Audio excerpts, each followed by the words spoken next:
Hey guys, it's Brian and Andrew back for another Disc Golf Examiner disc review. Today we have a special one from Innova. Andrew, what do we got? We have the Innova Roc in the DX plastic. And we actually have it in 3 different stages of wear, correct? You're the one who throws this. I actually have no experience throwing a rock. I know half of you are like, how do you have no experience throwing a rock? I just never got around to it, guys. Andrew, what are we in store for here? Yeah, we decided to go with this just because the Roc is such a popular mold. It's well known.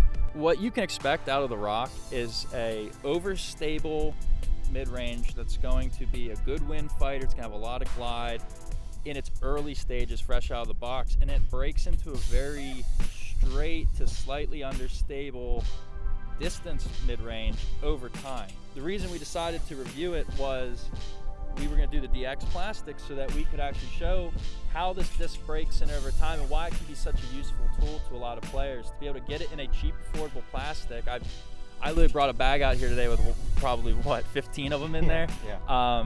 Because you can just start to break them in and get the same feel in your hand over and over, but get completely different flights as the discs reach their different stages of wear.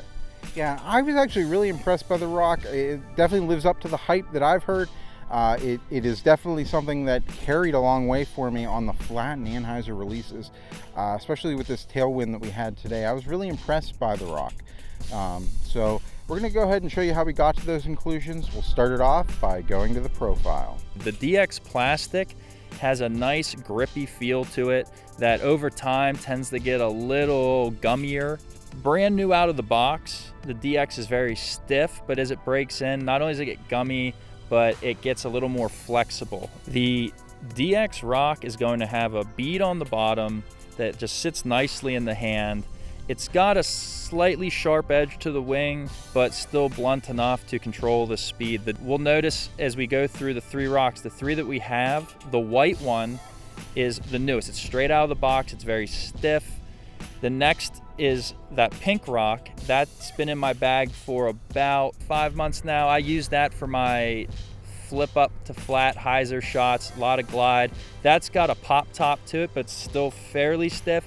The yellow Rancho Roc that we have there has a very gummy top. It's much more malleable, and that one will flip over for me. It'll ride to the right. It has a very different stability because it's been with me for a while now. When I threw the new DX Roc on a hyzer release, it gave me a nice pushing hyzer for about 250 feet. When I threw the season Roc on a hyzer, it flipped up to flat and then gave me a nice pushing hyzer there at the end. Went about 260. When I threw the beat up Roc on a hyzer release, it did give me a nice long push. Went about 270. Brand new DX Roc, nice and stiff on the hyzer release, just big sweeping fade. Came in, low skip at the end, right about 300 feet.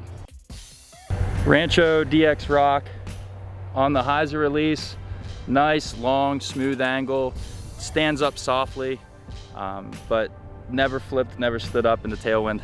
On the hyzer, once those DX Rocs speed up, they like to stand up even with this tailwind. It just pops up to flat. Nice long flight, really smooth, straight, soft finish. In the headwind, that one would turn over, but for a tailwind, it's a great long distance mid-range. When I threw the new DX Roc on a flat release, it rode slightly to the right for me and had a nice carry. Went a long distance, probably about 275. When I released the season DX Roc on a flat release, it had a really nice carry to it.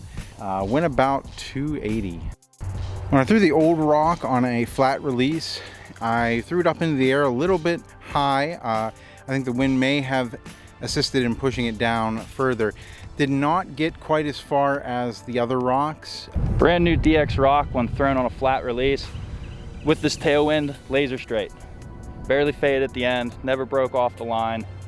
Probably about, again, 330 to 350 range. A seasoned DX Roc on a flat release, a little bit lower than the brand new one, but same very straight line. Had a little more fade at the end, I think, because I kept it below the wind. So it was a little truer to its normal flight.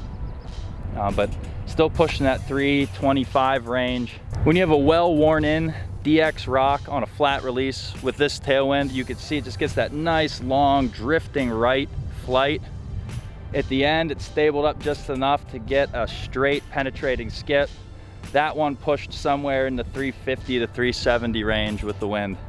When I threw the brand new Roc on an Anheuser release, man, that thing took off.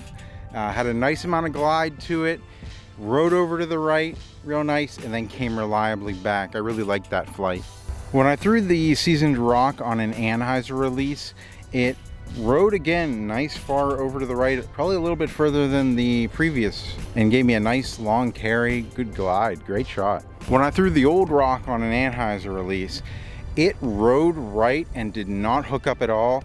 It seemed to have maybe a little bit less glide as well, but really great carry for those understable shots. The brand new DX Roc on the low Anheuser release got a really nice long right turning flight despite the tailwind, but still found some stability late in the flight and even got an overstable finish at the end, dropping right around our 350 cone. A seasoned DX Roc, despite the tailwind, still holds that nice long right turning flight just like the brand new DX Roc did. The difference was at the end of the flight, the seasoned Roc did not finish as hard to the left as the brand new one did. They got about the same distance, that 330 to 350, but the difference in the flights really came down to the low speed fade. An old DX Roc on a Anheuser release turned over even in the tailwind and then just leveled off in its flight and got a huge Anheuser flight on it. Probably carried about straight line distance about 325 feet, but on a big turnover line. And that's how we threw the Innova DX Roc in the 3 stages of wear. If you guys have any questions, leave them in the comment section below. We always love hearing from you. I know a big one, Andrew, is weight. Are those all the same weight? These are all various weights. Okay. They run from our beat up one is a 180, our seasoned one's a 172, and our brand new one's a 176. Me personally, that if you're above, if you're above 170, you're not gonna notice a big difference. If you have that 170 to 180 range, that's my personal take on it. Once you start dropping down into maybe the 160s, or if you go even lighter, then you might start noticing a difference in stability. But for the most part, weight-wise, these are all 170 plus.